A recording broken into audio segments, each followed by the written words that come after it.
He only did the right thing. Drove his boss home when she was too drunk to stand.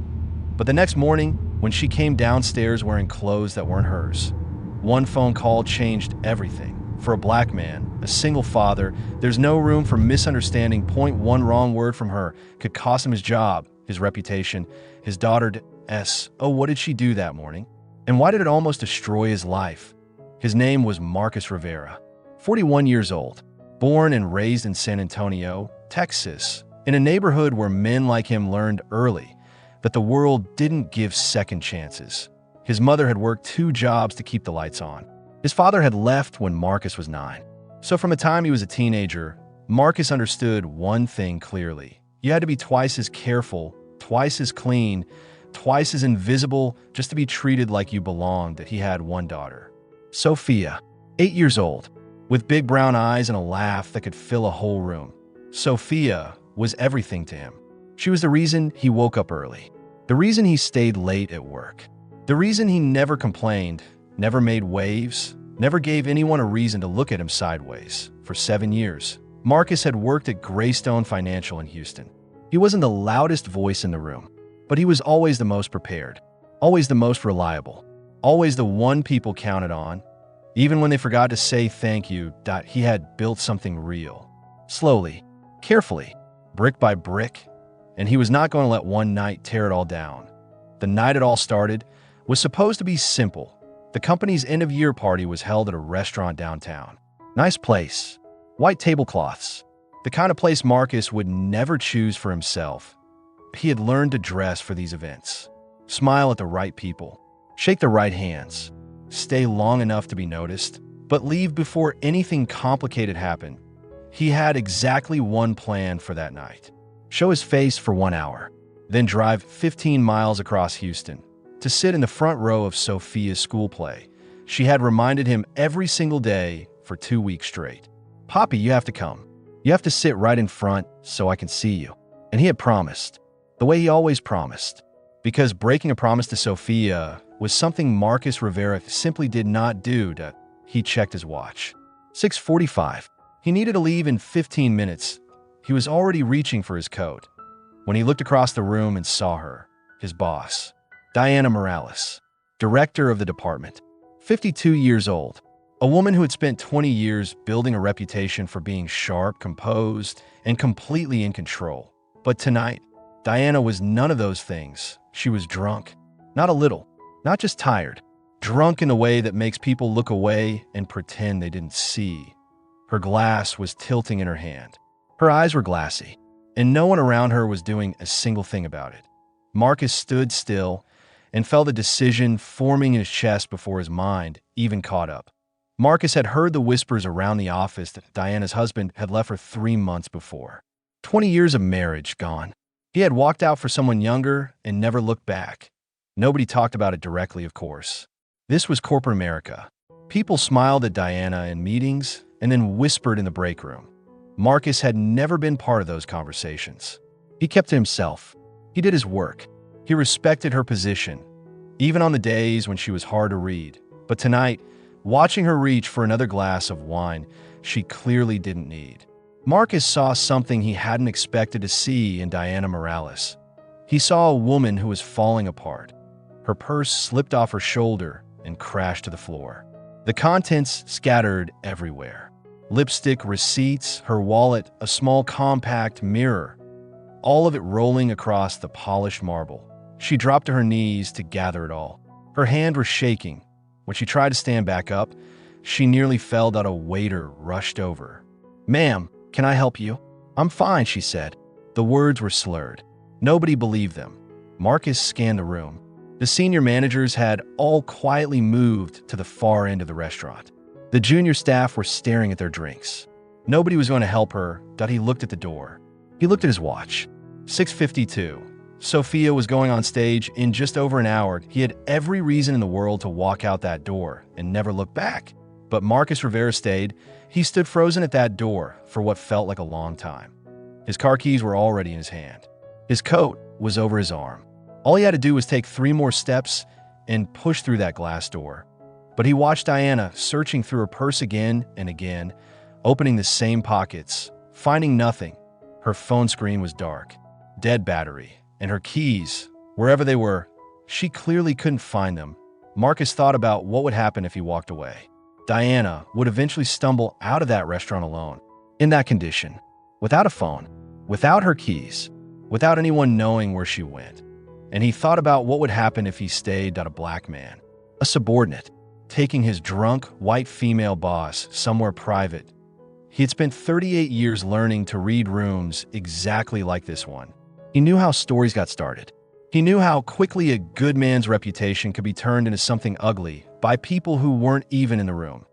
Every smart instinct he had told him to walk away. This wasn't his problem. She wasn't his responsibility. But then he thought about Sophia. Not the Sophia who was waiting backstage right now in her green costume. The Sophia who was watching him every single day. The Sophia who was learning from him. What kind of man to trust? What kind of man to become?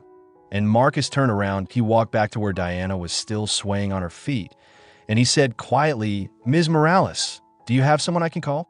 "Ms. Morales," Marcus said again, keeping his voice low and professional.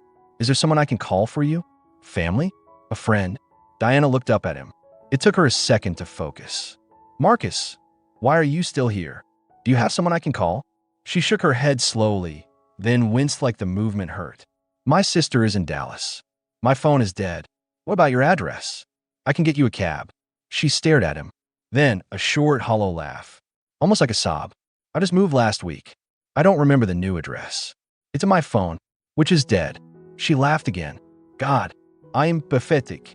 Marcus felt the weight of his keys in his pocket. 703. Sophia went on stage at 8. He could still make it. He could call Diana a cab, give the driver his credit card number, and be out the door in 5 minutes. But Diana didn't know her own address. Her phone was dead, and she could barely stand. He couldn't send a stranger to drive her somewhere unknown. Marcus closed his eyes for exactly 2 seconds. Then he pulled out his phone and called the one number he trusted above all others. "Carmen," he said when she picked up. Carmen was his neighbor, 63 years old, retired teacher, the woman who had watched Sophia after school since she was 4. "I need a big favor. Can you take Sophia to her play tonight? Something came up at work, and I can't make it." The pause on the other end lasted only a moment. "Of course, Marcus, but she's going to be looking for you." "I know," he said. His voice cracked.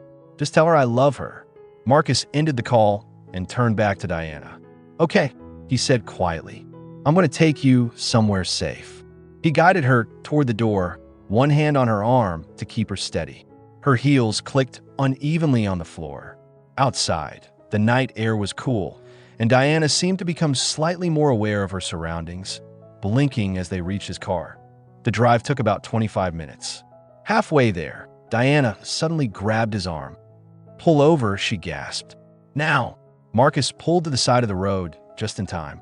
Diana stumbled out and was sick on the grass, gripping the car door with both hands. Marcus found a bottle of water in the back seat and handed it to her when it was over. "I'm sorry," she whispered. "I'm so sorry." "Don't worry about it," he said simply. He helped her back into the car and kept driving. When he pulled into his driveway, the house was dark. Carmen had already taken Sophia. That realization hit Marcus somewhere deep in his chest. Somewhere across this city, his daughter was walking out onto a stage for the first time in the lead role. And he wasn't there. He had done the right thing. He kept telling himself that as he helped Diana out of the car, as he guided her up the front steps, as he unlocked the door to his small, 2-bedroom house, the right thing. But sitting in the quiet dark of his living room, listening to a stranger breathing from the couch while his daughter performed without him, Marcus couldn't help but wonder if the right thing was going to cost him everything. Marcus didn't sleep that night. He settled Diana on the couch and found a clean blanket in the hallway closet. Her blouse was wrinkled and stained from the night. So he left a folded t-shirt and a pair of sweatpants on the coffee table, along with a glass of water and 2 aspirin. He noticed her phone on the cushion beside her. Cracked screen, but the phone itself seemed okay. Just dead. He plugged it into the charger by the couch. Then he sat at the kitchen table and wrote a note on a piece of paper torn from Sophia's homework notebook. "Ms. Morales, you're at my house. You had too much to drink at the company party and couldn't get home safely. I'm sleeping in my daughter's room. If you need anything, knock on the door at the end of the hall. Marcus, that he placed it next to the water glass, where she would see it the moment she opened her eyes. Then he turned off the lights and went to the hallway. He left the bathroom light on, so she wouldn't be confused if she woke up in the dark at T9:30. His phone buzzed that a text from Carmen. She was wonderful. Standing ovation. But she kept looking for you. Video coming now. Marcus stared at those words until his vision blurred. The video came through a moment later that he couldn't watch it. Not yet. He typed back a simple thank you, set his phone face down on the counter, and walked to the end of the hallway. He spread a thin blanket on the floor of Sophia's room and lay down beside her bed in the dark. At T10:45, headlights swept across the window. Marcus was at the front door before Carmen could even knock. He stepped outside and pulled the door closed behind him so the sound wouldn't wake Diana. Carmen looked at him with that expression she had. Not quite judgment, not quite understanding, just concern. She fell asleep in the car, Carmen said softly, nodding towards Sophia in the back seat. She wore herself out performing. Thank you for doing this, Marcus said. I know it was sudden. Carmen studied his face for a long moment. Everything okay, Marcus? Work emergency, he said. The words felt wrong in his mouth. Couldn't wait. She didn't ask anything more. She just helped him transfer Sophia from the car into his arms. His daughter stirred. Her small hands found their usual grip around his neck. Her face pressed into his shoulder. Poppy, she murmured, still half asleep. I'm here, baby. I'm here. He carried her inside, moving quietly down the hall, past the living room where Diana's silhouette was visible on the couch. But Sophia's eyes fluttered open at exactly the wrong moment. She lifted her head and looked around. Poppy, who's that lady? Marcus kept his voice gentle and steady. She's someone from my work, sweetheart. She got sick and needed a place to rest for the night. Sophia squinted toward the couch, then looked back at her father. Is she going to be okay? She'll be fine by morning. Come on, let's get you to bed. He tucked her in, gave her the stuffed rabbit she'd had since she was 2, leaned down to kiss her forehead, and Sophia grabbed his hand. You miss my song, Poppy.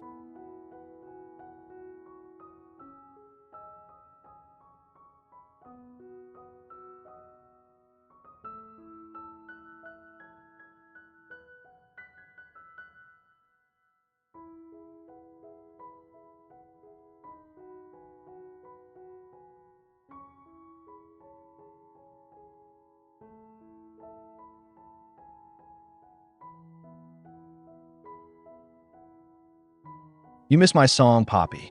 The words were simple. No anger in them. No tears. Just the plain, honest truth from an 8-year-old who didn't know how to hide what she felt. And somehow that made it worse than if she had cried. I know, baby, Marcus said. I'm so sorry. But Carmen recorded the whole thing, and I'm going to watch it first thing tomorrow morning. I promise. Sophia was quiet for a moment. Okay, she finally said, just that. Okay. With the kind of easy forgiveness that only a child can give and that a grown man doesn't feel he deserves, Marcus spread the thin blanket on the floor beside her bed. He lay down in the dark, staring up at the glow-in-the-dark star Sophia had stuck to the ceiling 2 years ago. He listened to her breathing slow into sleep, and he thought about the woman on his couch that he thought about Monday morning at the office. About the whispers. About HR. About the way a story can spread through a company like smoke through a room you can't leave. He thought about everything he had spent 7 years building. He thought about Sophia, growing up without him if this went wrong. And somewhere in the middle of all those thoughts, Marcus Rivera finally closed his eyes, but sleep didn't come easily, because in the morning, a woman he barely knew was going to wake up in his house in his clothes, with no memory of how she got there. And what she decided to do next was going to change everything. Morning came too fast. Marcus woke to gray light coming through the curtains and the sound of movement from the living room. He checked his phone. 6:53. He carefully lifted himself from the blanket on the floor and crept to Sophia's doorway. Diana was sitting up on the couch, her head in her hands. Even from the hallway, he could see her shoulders shaking. Give her a moment, he told himself. Let her read the note. Let her understand where she is before you go in there. But before he could move back, Diana's phone lit up on the coffee table. She grabbed it with trembling hands and dialed. "Vanessa," she said. Her voice was raw and barely above a whisper. "Vanessa, I don't know what happened." Marcus went completely still in the hallway. A voice on the other end responded. Too quiet for him to make out the words. "I woke up in someone's house," Diana continued. "A man's house. I'm wearing clothes that aren't mine." Her breathing grew ragged. "I don't remember anything after the party. I don't remember how I got here. I don't know if... Vanessa, I don't know what happened to me last night." The voice on the other end rose. Sharp, urgent, questions firing fast. "His name is Marcus. He works for me." Diana was crying now, the words coming in broken pieces. "I don't remember getting in his car. I woke up and I was wearing his clothes, and I can't. What if something happened? Vanessa, what if something happened?" And Marcus Rivera pressed his back against the wall and felt the floor disappear beneath his feet. That he stood perfectly still, his back flat against the hallway wall. His breathing slow and controlled the way he had taught himself to breathe when things got bad. He heard Vanessa's voice rising through the phone. Sharp questions. Lawyers' questions. The kind of questions that don't wait for answers. He heard Diana say his name again. He heard her say the words, "I don't remember." And Marcus understood exactly what was happening. He had understood it from the beginning, if he was being honest with himself. From the moment he made the decision to bring her here, he had known this was the risk. He had looked at it clearly, weighed it, and chosen anyway. But hearing it out loud, hearing the fear in her voice, the confusion that sounded so much like an accusation, that was different, because it didn't matter what actually happened. It didn't matter that he had slept on the floor of his daughter's room.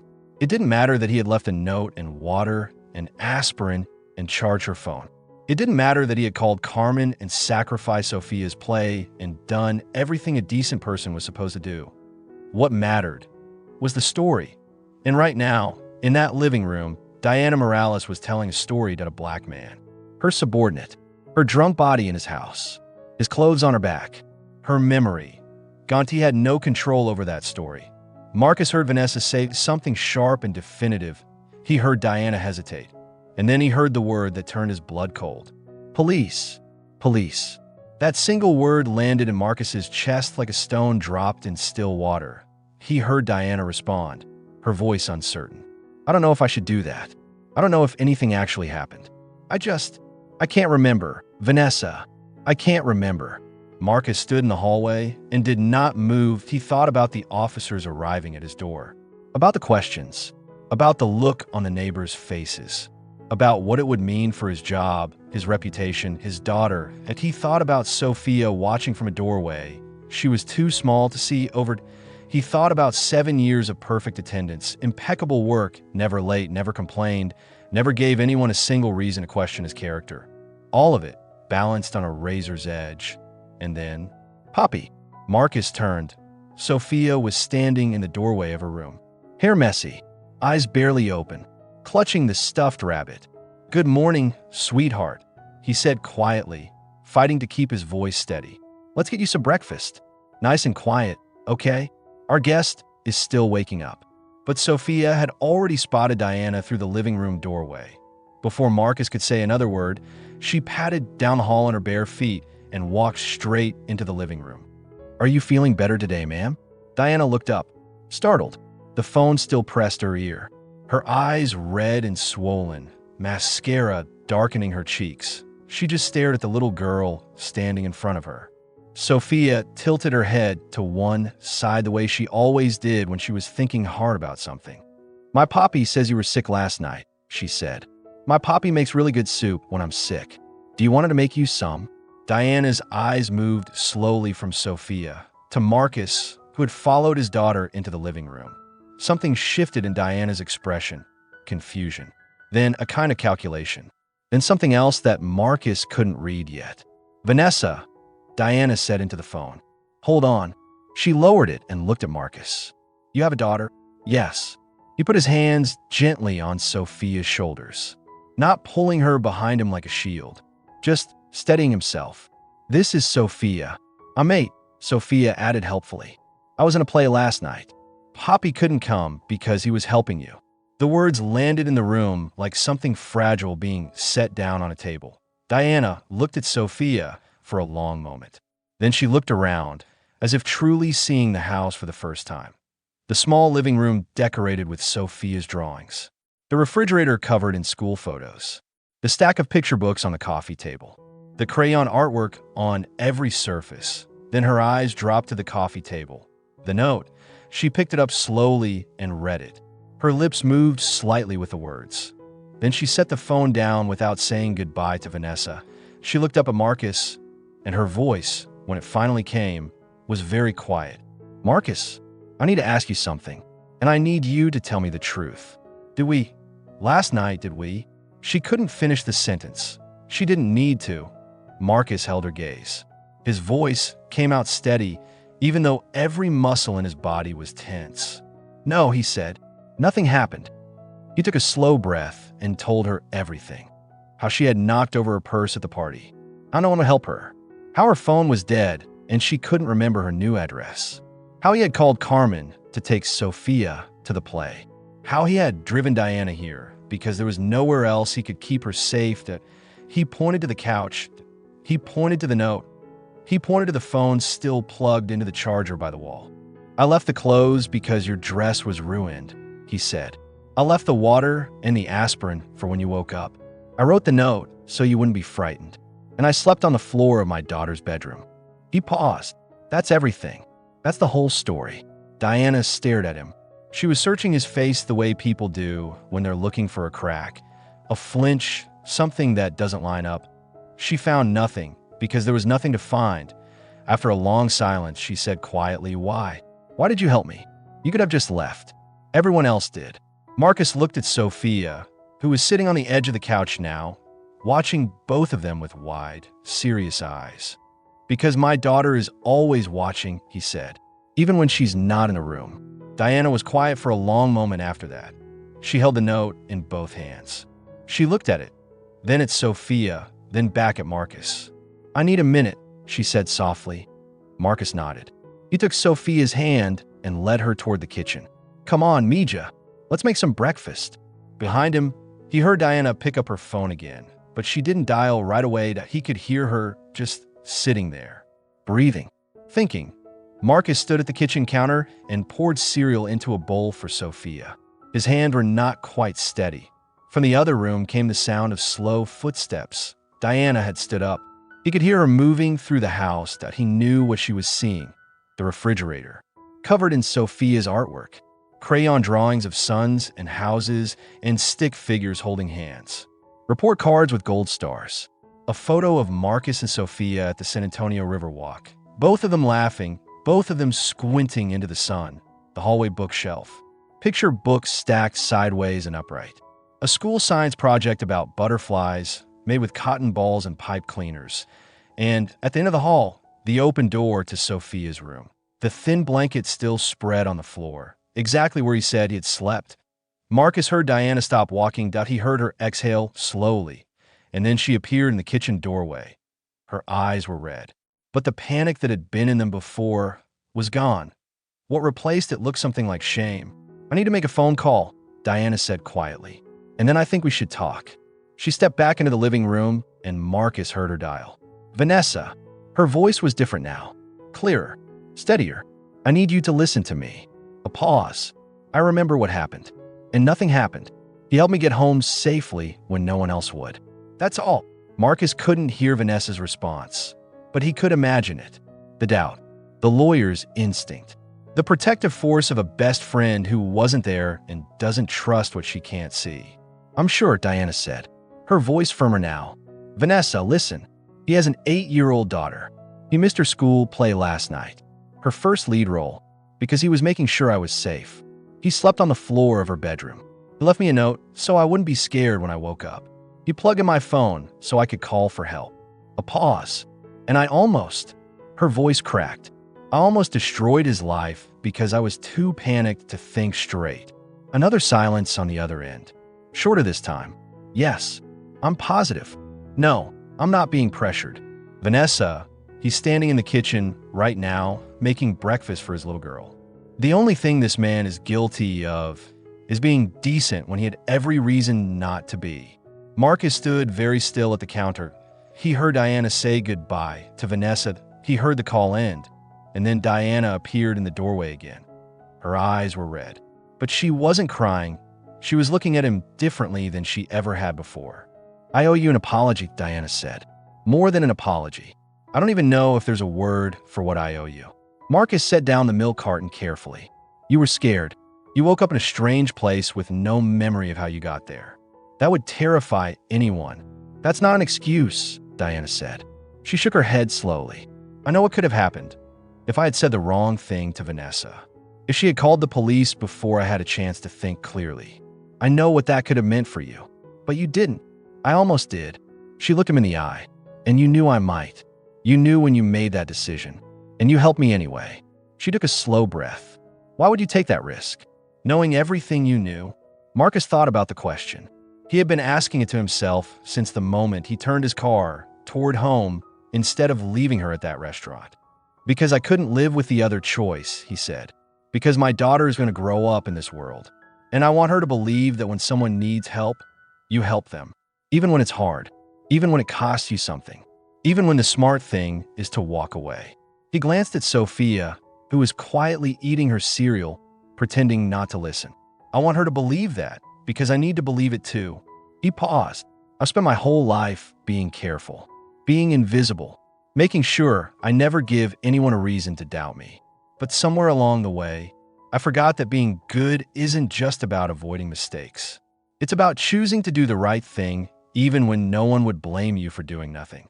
Diana was quiet for a long moment. Then she walked over to the table and knelt down until she was at Sophia's eye level. Sophia looked at her with curious, open eyes. A spoonful of cereal frozen halfway to her mouth. "Sophia, right?" Diana said gently. Sophia nodded. "I want you to know something," Diana said. "Your Poppy is one of the best people I've ever met. And I'm very sorry that he missed your play last night, because of me." Sophia considered this the way an 8-year-old considers everything serious. With complete, unhurried thought. "That's okay," she finally said. "Carmen recorded it on her phone and sent it to Poppy. He can watch it whenever he wants." She looked up at Marcus. "Can we watch it now, Poppy? I want to show the lady my solo." Marcus pulled out his phone, found the video Carmen had sent the night before, that he hadn't been able to bring himself to watch it then. But now, with Sophia bouncing slightly in her chair and Diana standing quietly beside him, he pressed play. The video was a little shaky, filmed from the middle of the audience. But Sophia was easy to spot. She was wearing a costume made of silver fabric and cardboard stars, singing about kindness with the absolute conviction that only a child performing for the first time can have. And then, near the end of the song, Sophia looked directly at the camera. She smiled and gave a tiny wave, almost like she knew. Sophia waved at the camera and said, clearly and without hesitation, "Poppy, I know you might be busy, but I love you." She broke character completely, smiled wide, looked right into the lens. The audience laughed. Carmen's voice could be heard off screen saying, "Oh, sweetheart." And then the video ended. Marcus realized his face was wet. "That's my favorite part," Sophia said, completely matter of fact. "I added it myself. Mrs. Garza said it wasn't in the script, but I told her Poppy might not be there, so I wanted to say hi just in case." Diana stood up slowly. She looked at Marcus, then at Sophia, then at the small, warm kitchen with its crayon drawings and its school photos and its evidence of a life built by one man, one daughter, and a whole lot of love. "I should go," she said quietly. "I've taken enough of your morning." She paused. "But Marcus, thank you for everything. I won't forget it." Marcus called her a car. She left wearing his old t-shirt and sweatpants because her dress from the night before was beyond saving. She looked nothing like the polished executive who had run their department for 6 years, and somehow, that made her seem more real than she ever had. Marcus watched the car pull away from the curb. Then he looked down at Sophia, who was standing beside him at the door. "Is she going to be okay, Poppy?" Marcus put his hand on her shoulder. "Yeah, Mija," he said. "I think she is." The following Monday, Marcus walked into the office expecting everything to be different. He expected the looks, the whispers, The careful distance people keep when they know something happened, but no one wants to say it first. He expected HR to call him in before lunch, that he had spent the whole weekend preparing for it, going over the facts in his head. The note, the blanket on the floor, the phone call to Carmen. Everything he could point to, everything he could prove. But Monday came, and nothing happened, and oh, whispers. No si de long glances. No knowing looks across the conference table. No emails from HR asking him to come in at 2 o'clock. Just a normal Monday. Marcus sat at his desk and didn't know what to do with the quiet. Diana had kept her word. Whatever she had decided in that kitchen, whatever had shifted when she read that note and saw that blanket on the floor, she had chosen not to say a word. And that silence was its own kind of statement that in the weeks that followed, things were different between them. Not dramatically, not in ways anyone else would notice. But Marcus noticed. When Diana looked at him in meetings now, there was something in her eyes that hadn't been there before. A kind of recognition, like she was seeing him clearly for the first time after years of looking past him. When she assigned projects, she asked for his input directly. Not in the vague, polite way that meant nothing, but the real way, the way that said, I trust your judgment, that IT wasn't favoritism, that IT was respect. And Marcus Rivera had been waiting 7 years to feel it. This is the kind of story that happens every day and never gets told, that a man does the right thing in the dark when no one is watching, when every smart instinct says to walk away, and the world almost punishes him for it. Marcus Rivera was not special in the way movies mean when they say that. He didn't have a backup plan. He didn't have a safety net. He had a daughter, a mortgage, a reputation he had built one quiet day at a time. And he risked all of it. Not for glory, not for a reward, not because he expected Diana Morales to see him differently afterward. He did it because Sophia was watching.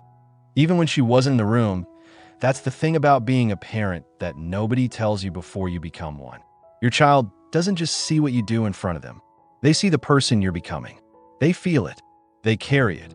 And Marcus had decided a long time ago that the person Sophia would carry with her into her adult life was going to be someone worth carrying. He hadn't been perfect. He had missed her play. He had broken his promise, and it had hurt her, even if she forgave him easily. But he had also shown her something that night that no script could teach, that doing the right thing sometimes costs you something real, and you do it anyway, that if you're someone who believes that, you're in the right place. Welcome to Addictive Stories. This is where we tell the stories that matter. That on a Thursday afternoon in early December, Diana stopped by Marcus's desk. He looked up from his spreadsheet, surprised. She almost never came down to the analyst floor. Does Sophia have any more performances coming up? She asked. Marcus blinked. Of all the things he had expected her to say, that was not it. The Christmas play, he said. 2 weeks from now. She's playing an angel this time. Diana nodded slowly. She didn't smile right away, but her eyes were warm. Don't miss it, she said. Simple words. Just 3 of them. But Marcus heard everything underneath them. Don't miss it. The way you miss a last one. Don't let work become the reason you're not there. Don't let this company, this career, this constant need to prove yourself. Take what matters most. Whatever comes up, Diana continued, whatever gets scheduled, whatever I assign. Don't miss it. Marcus held her gaze. I'll be in the front row, he said. Diana smiled then. A real one. The first genuine smile he had ever seen from her in 7 years of working together. Good, she said softly. She deserves that. She walked away, and Marcus sat at his desk for a long moment, watching her go. Something that had been wound tight in his chest for weeks slowly came loose. He picked up his phone and texted Sophia's teacher to confirm his seat for the Christmas play. Front row. Center. Reserved for the father of the angel. That evening, Marcus came home to find Sophia waiting at the front door. She had her angel costume in her arms, the white fabric bunched up against her chest. Poppy, Mrs. Garza says we have to practice every night. Will you help me? Of course, Mija. Let me see those wings. They practiced in the living room for an hour. Marcus read the other parts. Sophia sang her solo 4 times. On the 5th time, she told him he was reading his lines too fast and needed to slow down. And Marcus laughed for the first time in what felt like weeks. After dinner, after 2 chapters of her favorite book about a girl who tames wild horses, Sophia looked up at him with serious eyes. "Poppy, are you sad that you missed my other play?" Marcus pulled her a little closer. "A little bit," he said honestly, "but I'm proud of you. So proud. And I promise you something. For the Christmas play, I'm going to be right there. Front row. Nothing is going to stop me." Sophia grinned, wide and bright. "I'll wave at you from the stage." "You better." She fell asleep with her head on his arm, her white costume still folded on the armchair across the room. And Marcus sat there in the quiet of their small house, holding his daughter, thinking about everything that happened and everything that could have happened. The thin, fragile line between the 2.4 years, Marcus had lived by a single rule: stay small. Stay quiet. Stay out of the way of anything that could be misunderstood, that he had believed that safety lived in invisibility. That the best thing a man in his position could do was never give anyone a reason to look at him twice. And in some ways, it had worked. 7 years. No incidents. No complaints. A record so clean it almost didn't look real. But something had shifted in him that night at the party. Standing at that door with his keys in his hand and his daughter waiting across the city, he had been given a choice that most people never have to make so clearly. Walk away and be safe. Or stay and be decent. He had stayed. And yes, it had almost cost him everything. He had stood in that hallway and heard a woman cry his name into a phone and felt the ground disappear beneath his feet. He had spent a whole weekend preparing to lose everything he had built. But here he was, his daughter asleep on his arm, his reputation intact, that a woman who had looked past him for 6 years, finally seeing him. Not because he had played it safe, but because he had chosen in one critical moment to be the person he wanted his daughter to believe he was. Maybe the world wasn't fair. Marcus Rivera knew that better than most. But maybe, just maybe, there were still people in it who could see a man clearly. And maybe that was worth every risk he had taken to find out. There's a moment in every man's life when who he really is gets tested. Not in the big, obvious ways. Not in the speeches and the medals and the moments that get remembered, that I in the small, quiet moments. The ones no one sees. The moment at the restaurant door, keys in hand, when every smart instinct says go. The moment in the hallway, back against the wall, when you hear your name spoken in fear. The moment on the kitchen floor, in the dark, listening to your daughter breathe while a stranger sleeps on your couch. Those are the moments that decide what kind of man you are. And Marcus Rivera had faced all 3 of them in the same night. That he had not been perfect. He had made sacrifices that hurt. He had broken a promise to the most important person in his world. But he had also done something rare. He had chosen to be good. In a situation where being good was genuinely dangerous, he hadn't done it for praise. He hadn't done it for a promotion. He hadn't even done it because he was certain it would work out. That he had done it because Sophia was watching, even when she wasn't in the room. Even when she was across the city in a green costume, singing about recycling, waving at a camera she hoped her father would see later. She was always watching, and that was enough. That had always been enough. That if you're a parent watching this right now, you already understand something most people don't. The greatest pressure in the world isn't a deadline or a performance review or a decision that affects millions of people. It's knowing that a small pair of eyes is learning what love looks like by watching you. Marcus Rivera was not rich. He was not powerful. He did not have a safety net or a backup plan or anyone in his corner if things went wrong. That he had one daughter, an 8-year-old girl who thought her Poppy was the most important person in the world, and he refused to be anything less than that, even when it cost him, even when it scared him, even when he stood in a hallway at 6 in the morning and heard his entire life balanced on someone else's next words that he held, that he didn't run. He didn't lie. He didn't try to manage the story before it started. He just stood there in the truth of what he had done and waited. And it was enough. Not because the world was suddenly fair. Not because people suddenly saw him clearly, but because he saw himself clearly. That's what doing the right thing actually gives you. Not a reward. Not a guarantee. Just yourself at the end of the night, able to look your daughter in the eye and tell her the truth. That here's what nobody talks about when they talk about integrity. That it's not free. Integrity costs something. Every single time. For Marcus, it cost him a play, a promise, A night of sleep. A weekend of fear that it cost him the safety of staying invisible. The one thing he had built his whole life around, it cost him the ability to control his own story. And for a man who had spent 38 years learning that he had to be twice as careful just to be treated like he belonged, that was not a small thing. That was everything. But Marcus paid it without being asked, without being certain it would work out, without knowing that Diana Morales would read that note on the coffee table and see a thin blanket on the floor and understand, finally, who she had been working beside for 6 years. He paid it because the alternative was living the rest of his life as the man who left someone alone in a parking lot because helping her was too risky. And he couldn't be that man. Not with Sophia watching. Not with Sophia growing up and learning from every small thing he did.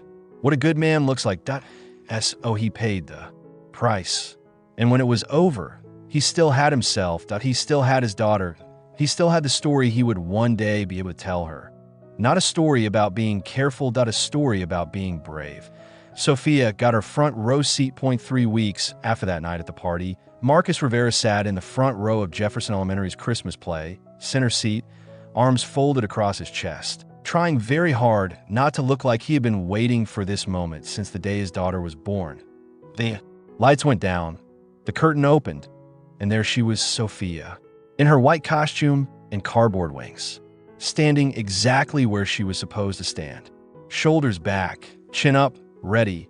When the music started, she sang, not perfectly. Her voice cracked slightly on the high note in the second verse. One of the other kids bumped into her elbow during the chorus, and she stumbled half a step, but she didn't stop. She didn't look nervous. She just kept going. And when she reached the part of the song where she had her solo, she looked out at the audience. She found her father's face in the front row, and she smiled. Not the polished smile of a performer hitting her mark, but the real one. The one she only gave him when they were at home, and she thought something was genuinely funny. The one that made her eyes crinkle at the corners. She waved, just a small wave, right at him.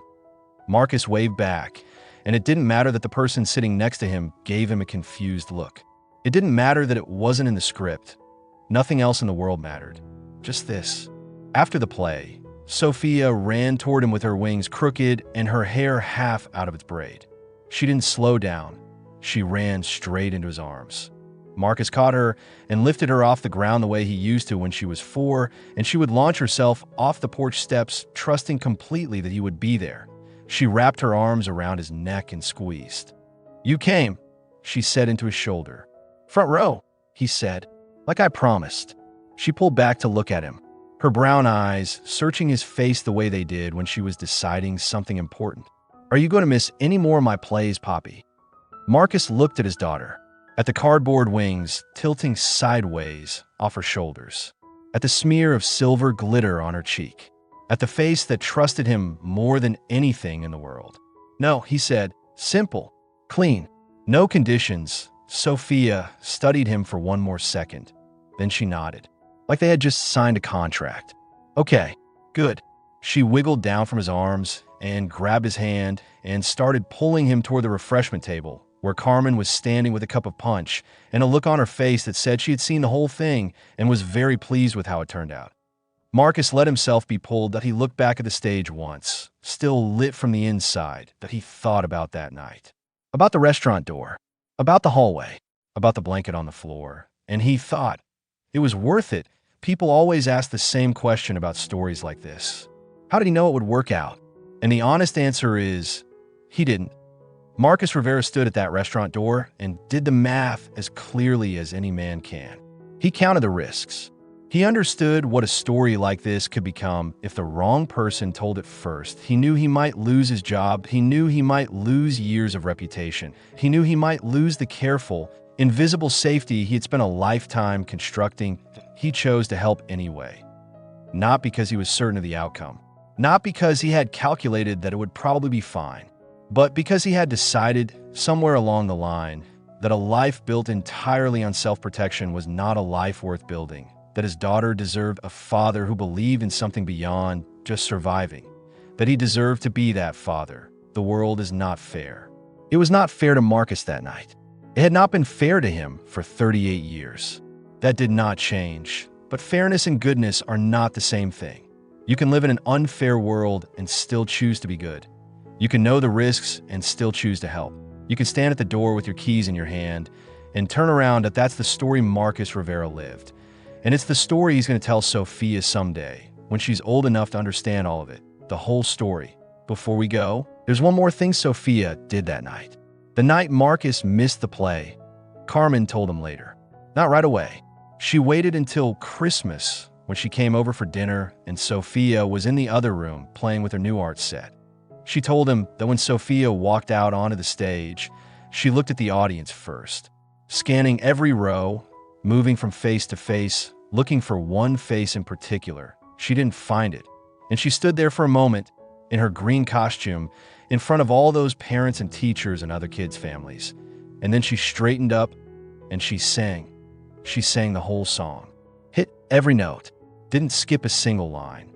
And when she got to the part where she added the wave at the camera, she wasn't just saying hi to a phone recording. She was saying something else. She was saying, I know you're there, even when I can't see you. I know. Marcus heard this story and had to leave the table for a minute. He stood in the kitchen with his hands on the counter and breathed. Then he went back out and helped serve dessert and laughed at Carmen's stories and watched his daughter show off her new colored pencils. And later that night, when Sophia was asleep, he sat in the quiet of the living room and thought about the kind of man his daughter already believed he was. And he decided, for the rest of his life, to be exactly that. Man, this has been Addictive Stories. If this story meant something to you, share it with someone who needs to hear it today.